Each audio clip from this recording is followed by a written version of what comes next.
विकसित कृषी संकल्प अभियानाच्या कार्यक्रमाचे अध्यक्ष आपल्या महाराष्ट्राचे लाडके मुख्यमंत्री आमच्या सर्वांचे नेते आदरणीय देवेंद्रजी फडणवीस साहेब,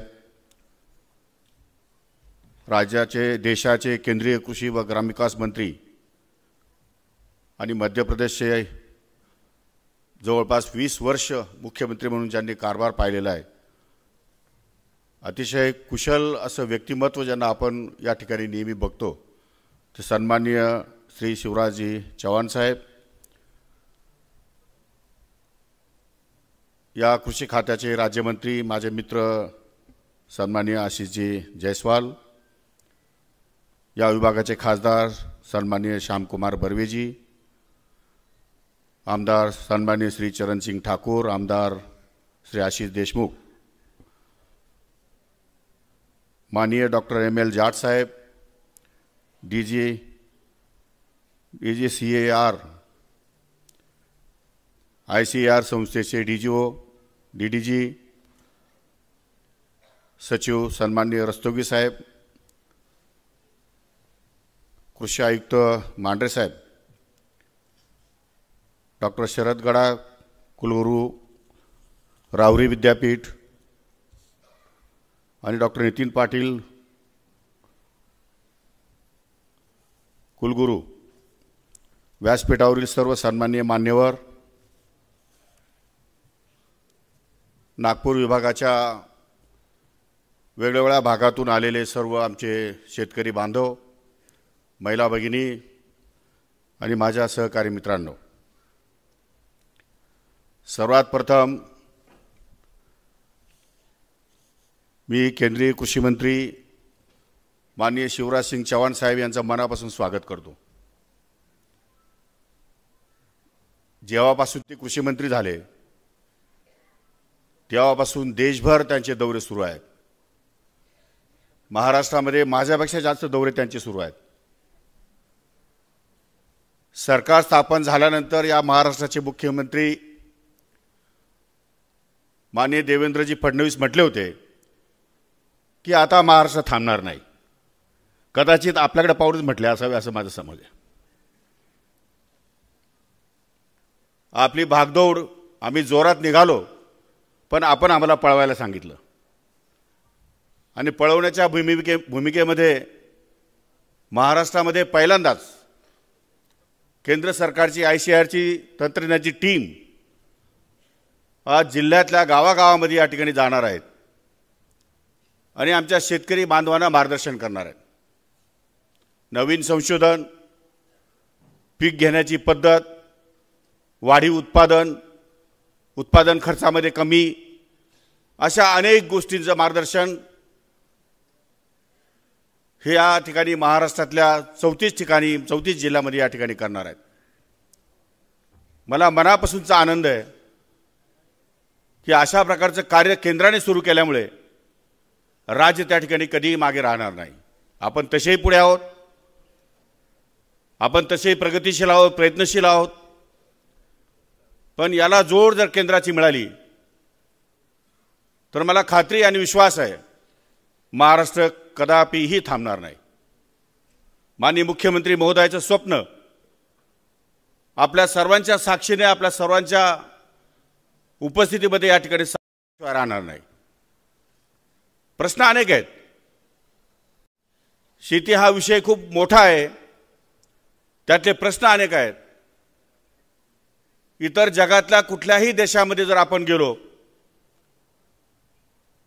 तर त्या देशामध्ये शेतीवर अवलंबून असणाऱ्यांची संख्या ही नगण्य आहे। 5% पेक्षा जास्त नाही। 5%, 7%, 3%, 4%, 10% जास्तीत जास्त। परंतु भारतामधला शेतकरी हा शेतीवर अवलंबून जवळपास 50% पुढे, म्हणजे 55% शेतकरी हा शेतीवर अवलंबून आहे। आणि शिवाय वातावरणामध्ये होणारे बदल, नवीन होणारे विकसित वाहन, शेतामध्ये राबण्यासाठी लोकांची मानसिकता नसणे, हे अनेक संकटांना या ठिकाणी सामोरं जावं लागतं। आणि यातून आपल्याला सस्टेनेबल फार्मिंग, यशस्वी शेती कशी करायची या संदर्भात मार्गदर्शन तर मिळेलच मिळेल, परंतु मला मनापासून या सभागृहामध्ये राज्याच्या मुख्यमंत्र्याचं अभिनंदन करायचं आहे की आपण शेतीमध्ये शेतकरी कर्ज घेतो, कर्जबाजारी होतो, उत्पादन होत नाही, कर्ज फिटत नाही, शेतकऱ्यांवर वाईट प्रसंग येतात. अशा वेळी शेतीमध्ये भांडवली गुंतवणूक कशी करावी आणि जास्तीत जास्त पैसे शेतीमध्ये कसे खर्च करायचे या संदर्भात मी त्यांचं मार्गदर्शन घेतलं. राज्याचे दोन्ही उपमुख्यमंत्री आणि मुख्यमंत्री, माननीय मुख्यमंत्री दोघांनीही दर वर्षाला 5,000 कोटी रुपये भांडवली गुंतवणूक शेतीमध्ये करण्यासंदर्भात आम्हाला या ठिकाणी परवानगी दिली. 5 वर्षामध्ये 25,000 कोटी रुपयाची भांडवली गुंतवणूक शेतीमध्ये या ठिकाणी राज्य सरकार करणार आहे. माझी विनंती आहे केंद्रीय कृषी मंत्री आणि ग्रामविकास मंत्री शिवराज सिंग चौहान साहेबांना की आपण अत्यंत अभ्यासू व्यक्तिमत्व आहे, आपल्याला कंटाळा येत नाही, आपण फिरत असतात, शेतकऱ्यांचे प्रश्न आपल्याला बहुतांश माहिती आहेत आणि शेतकऱ्यांविषयी आपल्या मनामध्ये अत्यंत कळवळ आहे. आपणही आमच्या ह्या विकासामध्ये सहभागी झालात आणि केंद्रातून आम्हाला आणखी एक 4-5 हजार कोटी रुपये भांडवली गुंतवणुकीसाठी दिले वार्षिक. तर मला असं वाटतं की नानाजी देशमुख संजीवनी प्रकल्प जो आपला राज्यामध्ये 5,000 गावांमध्ये यापूर्वी झाला आणि 7,200 गावांमध्ये या ठिकाणी दुसऱ्या टप्प्याला आम्ही मान्यता दिली आहे. 12,000 गावं जवळपास आमची या ठिकाणी कव्हर होत आहेत. 29,000 गावं अजून पेंडिंग आहेत आणि आमच्या शेतकऱ्यांची, शेतकरी बांधवांची मागणी आहे की नानाजी देशमुख संजीवनी प्रकल्पाच्या धर्तीवर आमचाही त्या ठिकाणी सहभाग असावा. परंतु ही योजना वर्ल्ड बँकेची असल्यामुळे आणि वर्ल्ड बँकेच्या निकषाला आधारित या ठिकाणी गावांची निवड होते, त्यामध्ये माननीय मुख्यमंत्री किंवा मी या ठिकाणी हस्तक्षेप करू शकत नाही. परंतु त्या धर्तीवर राज्य सरकारने जर या ठिकाणी शेतीमध्ये भांडवली गुंतवणूक केली तर 29,000 गावांमध्ये आपण मोठ्या प्रमाणामध्ये या ठिकाणी शेतीमध्ये गुंतवणूक करू शकू, ज्याने शेतकऱ्यांची शेतीमधली गुंतवणूक करण्यासाठी जे कर्ज घ्यावं लागतं ते त्याला घ्यावं लागणार नाही.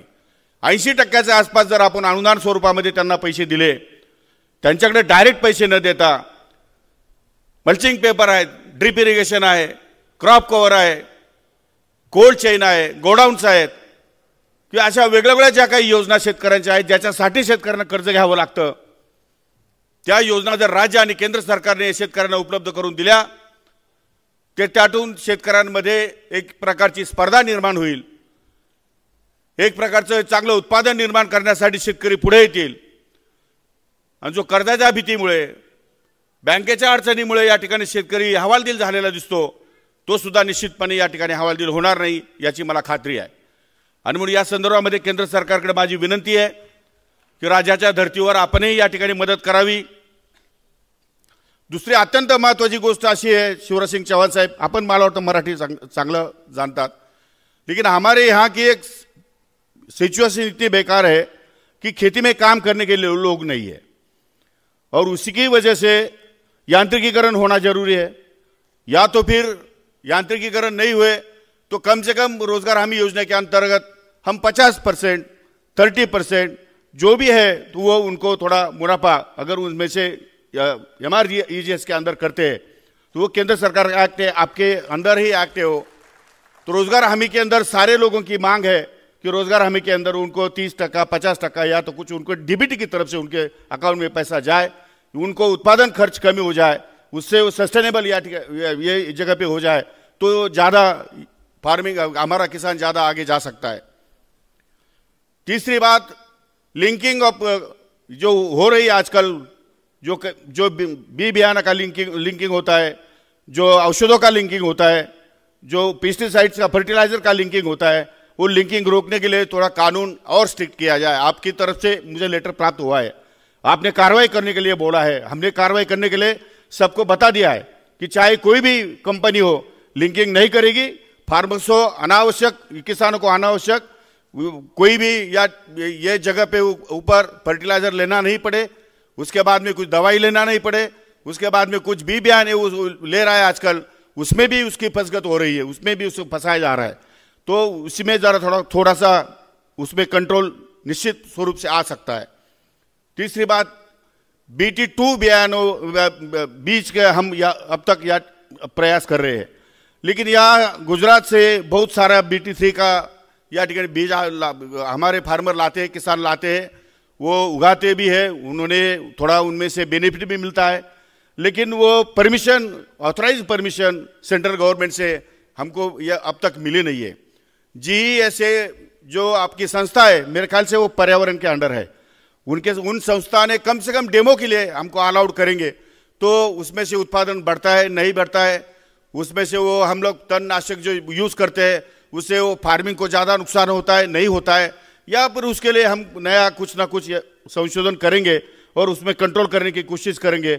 उसके लिए भी आपकी मदद हमें इस मामले में बहुत ज़रूरी है, क्योंकि ये कपास का एरिया है, ज़्यादा से ज़्यादा उत्पादन हो, ज़्यादा से ज़्यादा फायदा हमारे किसानों को हो, इसके लिए हम प्रयास बहुत